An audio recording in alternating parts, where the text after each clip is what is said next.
বাইরে থেকে বোঝার উপায় নেই এটি সাধারণ এক আবাসিক বাসা নাকি অপরাধের গোপন আখড়া। চার দেয়ালের আড়ালে গোপনেই চলছিল এক অবিশ্বাস্য কারবার। একটি সাধারণ ভাড়া বাড়ির দ্বিতীয় তলাতেই গড়ে তোলা হয়েছিল জাল টাকার এক নিজস্ব ব্যাংক, যেখানে দিনরাত একটানা চলত টাকা ছাপানোর কর্মযজ্ঞ।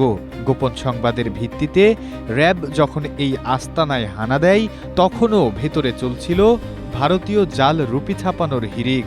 ঘটনাস্থল থেকে বিপুল পরিমাণ জাল নোট ও টাকা তৈরির আধুনিক সরঞ্জাম সহ তৌসিকুল ইসলাম তৌসিফ ও শামীম আলী নামে দুজনকে হাতে নাতে আটক করা হয়।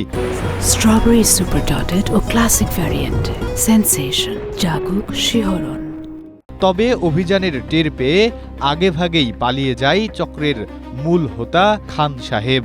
শনিবার চাঁপাইনবাবগঞ্জের বালুবাগান এলাকায় চাঞ্চল্যকর এই ঘটনা ঘটে।